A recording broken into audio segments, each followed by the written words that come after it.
Bab 29. Identitasnya terungkap. Mendengar perkataan Christy, Mike langsung merasa senang. Dia sudah lama ingin mengusir Dewi dari perusahaan, tapi dia tidak pernah punya kesempatan yang sesuai, tidak disangka bisa mendapatkan apa yang dia inginkan sekarang. Christy menahan amarahnya, berkata, tanpa Dewi, keluarga Liu kita mungkin tidak dapat melakukan ini. Mia, kamu pergi ke perusahaan Weho untuk bertemu dengan Tuan Muda Lin itu. Aku lihat kamu juga tidak lebih jelek dari Dewi, dan kalian juga masih sepupu, dia bisa menangkap perhatian Tuan Muda Lin, aku pikir kamu juga pasti bisa. Mia tercengang, tanpa sadar berkata, Nenek, aku baru saja bertunangan, kalau memberi tahu Fresco. Mike meraih tangan Mia, berbisik, adik, apa kamu bodoh? Jika kamu dekat dengan Tuan Muda Lin, kamu masih mempedulikan Fresco. Saat itulah Mia baru bereaksi, buru-buru mengangguk, Nenek, aku pergi sekarang. Menurut Mia, dibandingkan dengan Tuan Muda Lin, Fresco tidak ada apa-apanya. Jika dia bisa disukai oleh Tuan Muda Lin, maka itu baru disebut melangkah ke langit. Pada saat itu, buat apa peduli pada Fresco? Memikirkan ini, Mia tiba-tiba punya ide di dalam hatinya. Ketika rapat selesai, Mia juga mengabaikan yang lainnya dan langsung bergegas ke perusahaan Weho. Setelah tiba di perusahaan Weho, dia melaporkan identitasnya, dengan cepat bertemu dengan Zain.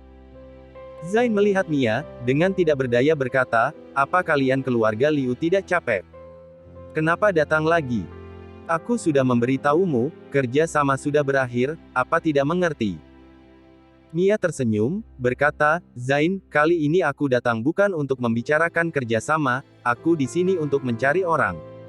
Cari orang. Direktur Lian tidak ada, kamu kembalilah. Zain langsung menolak. Aku bukan mencari Direktur Lian, aku mencari bos perusahaan Weho yang sebenarnya, Direktur Lin. Mia tersenyum penuh percaya diri. Zain melihat Mia dari atas ke bawah beberapa kali, bertanya, Direktur Lin. Dia juga tidak bekerja di perusahaan, bahkan aku belum pernah bertemu dengannya. Mia lanjut mengatakan, Direktur Lian kalian pasti memiliki kontaknya, aku saudara ipar dari Direktur Lin, kamu menahan aku lagi, hati-hati kamu harus menanggung konsekuensinya. Zain tercengang, kata saudara ipar mengandung terlalu banyak arti, jadi dia tidak berani menghentikannya lagi, membawa Mia ke kantor Direktur Lian. Setelah masuk, Zain mengucapkan beberapa kata di telinga Lian. Lian hanya tahu kalau Rocky memiliki konflik dengan Fresco, tapi begitu dia tahu Mia adalah saudara ipar Rocky, dia juga tidak berani mengabaikannya. Kemudian Lian segera berdiri, menuangkan teh untuk Mia secara pribadi, berkata, aku tidak sopan, Nona, silakan minum teh. Mia tidak menyangka orang besar seperti Lian benar-benar akan menyajikan teh untuk secara pribadi, dia tiba-tiba kebingungan. Harus diketahui, terakhir kali Christy datang, dia langsung diusir, tapi sekarang dia diperlakukan seperti ini. Dan ini semua karena identitas saudara ipar Tuan Muda Lin. Memikirkan ini, Mia melambaikan tangannya, berkata, aku tidak akan minum teh, aku ingin bertemu dengan saudara iparku, Tuan Muda Lin, tolong hubungi dia. Lian tersenyum dan bertanya dengan aneh, kamu tidak punya kontak saudara iparmu? Jika ingin bertemu saudara iparmu, seharusnya kamu bertanya pada kakakmu dulu, kan? Mia sengaja berkata, kakakku lari dari rumah, ponselnya dimatikan, sekarang hanya kakak ipar yang bisa menemukannya, tapi ponselku hilang, aku tidak bisa menemukan nomor telepon kakak ipar, hanya bisa datang mencarimu, kamu sebenarnya membantuku tidak?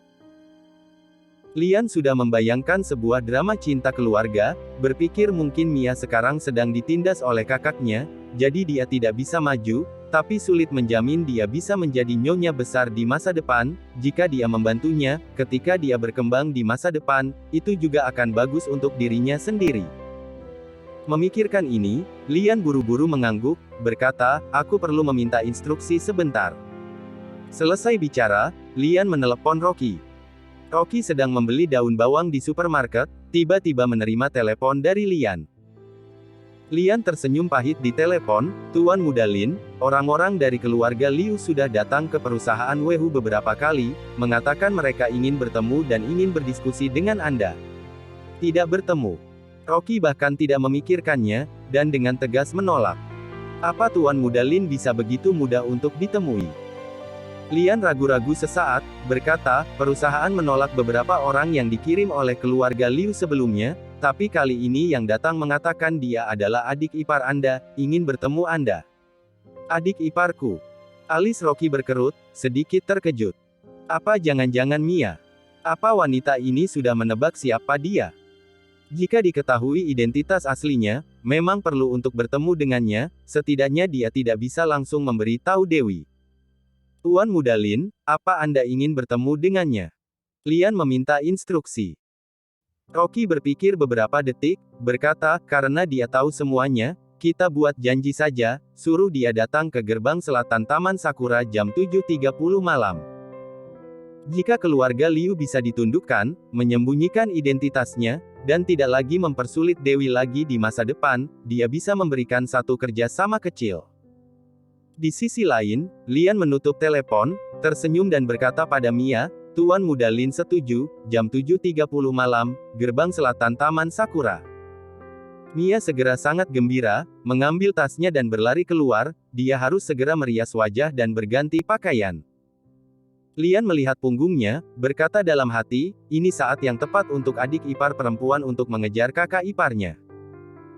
Begitu Mia keluar, dia segera membeli baju baru, membuat janji dengan penata rias, dia memiliki rencana sendiri di dalam hatinya, Tuan Muda Lin, karena dia bisa menyukai Dewi, jika dia berpakaian seperti Dewi, bukan bisa meningkatkan kemungkinan Tuan Muda Lin menyukainya.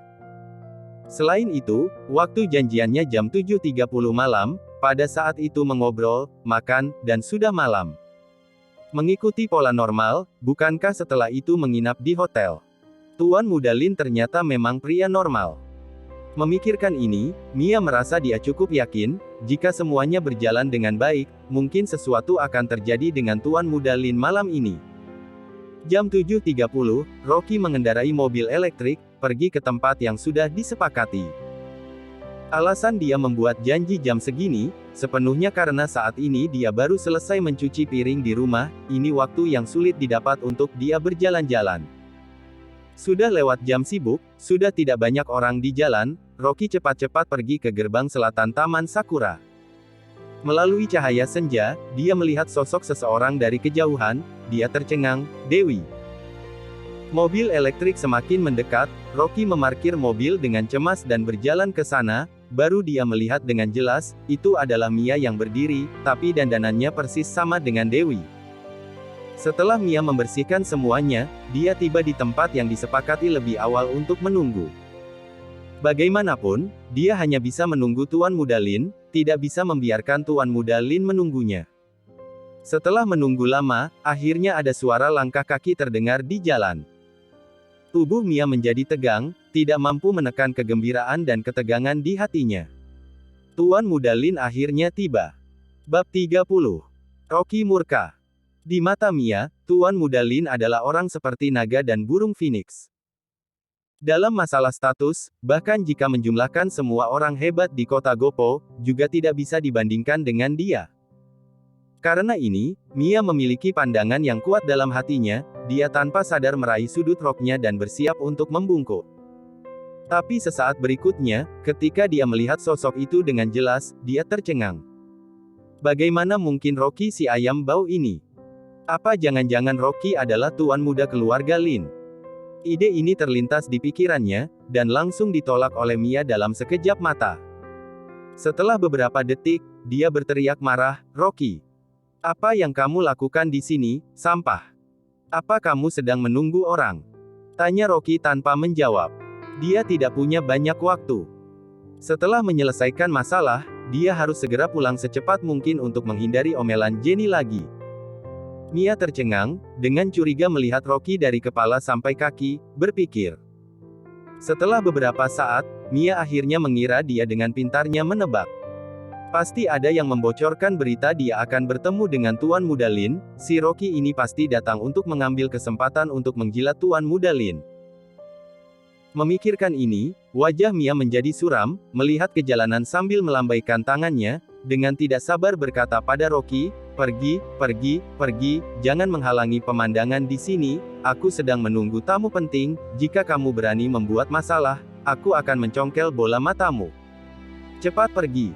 Ketika Rocky mendengar kata-kata ini, dia sadar kalau identitasnya belum terungkap.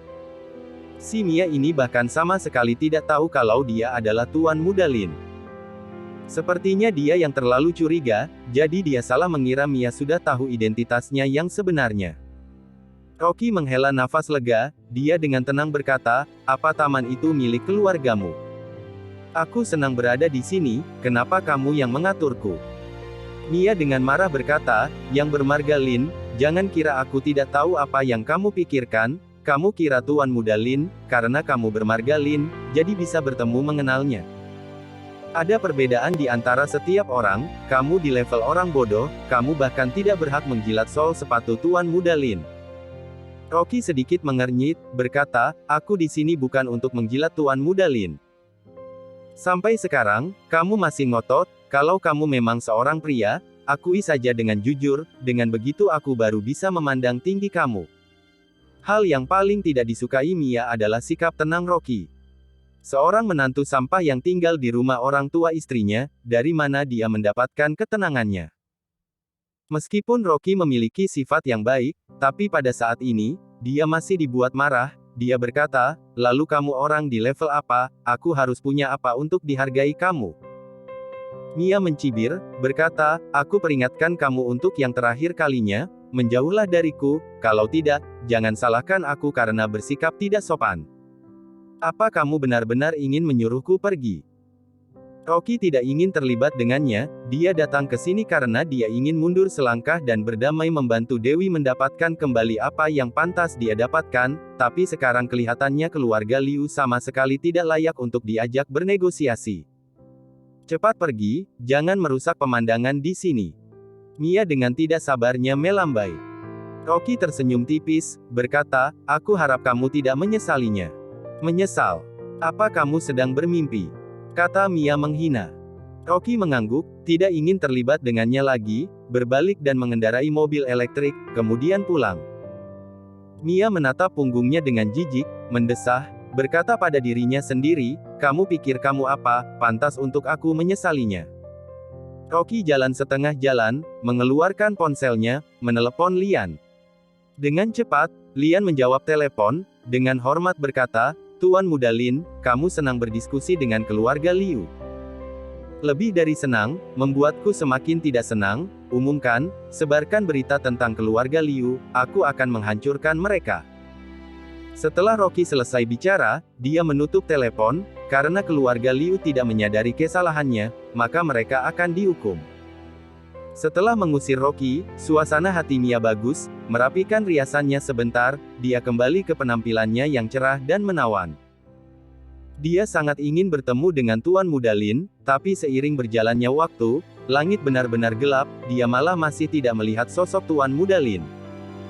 Kaki Mia terasa sakit, tapi dia tidak berani mencari tempat untuk duduk, takut Tuan Muda Lin datang dan melihat sisi buruknya. Hampir jam 12 malam, taman sudah benar-benar kosong. Mia pada awalnya masih bisa berdiri bersandar di pohon, tapi sekarang, kedua kakinya sakit, dia hanya bisa mencari bangku untuk duduk, hatinya semakin tidak tenang. Dia ingin pergi, tapi memikirkan Tuan Muda Lin yang mungkin ditunda oleh sesuatu, dia jadi tidak berani pergi. Dengan pikiran tidak tenang, Mia menunggu sampai pagi. Setelah satu malam, riasan cantiknya juga tidak bisa menyembunyikan perasaan lesu akibat kelelahan. Akhirnya dia sadar, Tuan Muda Lin tidak akan datang. Dengan marah mengeluarkan ponselnya, Mia menelepon Lian. "Direktur Lian, bukankah Tuan Muda Lin mengatakan dia akan datang jam 7.30 tadi malam? Aku menunggu sepanjang malam, kenapa aku tidak melihatnya?" tanya Mia dengan nada marah. Lian mendengus dingin, berkata, "Bagaimana aku tahu, kamu ingin mencari siapa, pergi sana cari, jangan tanya aku." Dia awalnya berpikir wanita ini ada hubungannya dengan tuan mudanya, memikirkan ini malah membuat tuan mudanya marah, ini sudah termasuk bagus dia tidak mencaci makinya. Mia tercengang untuk sesaat, kemudian menjadi semakin marah, dia memaki dengan suara keras, "Nada bicaramu, aku adalah saudara ipar Tuan Muda Lin, apa kamu tidak ingin bekerja lagi?" Lian tertawa, berkata, aku tidak ingin bekerja lagi, kamu memecatku. Hah, siapa kamu? Berani-beraninya berpura-pura menjadi saudara ipar Tuan Muda Lin. Setelah berbicara, Lian menutup telepon. Mia tercengang, sikap Lian padanya kemarin berbeda dengan hari ini. Dia tidak percaya dan menelepon sekali lagi, tapi malah terdengar nada sibuk, sangat jelas, dia sudah diblokir oleh Lian. Mia hampir berteriak marah, menghentakkan kakinya dengan kesal, lalu bergegas ke perusahaan. Perusahaan keluarga Liu, ruang rapat. Wajah Kristi muram, bertanya, apa pemberitahuan pemecatan Dewi sudah dikirimkan padanya? Manajer Hari mengangguk, berkata, sudah dikirim kemarin.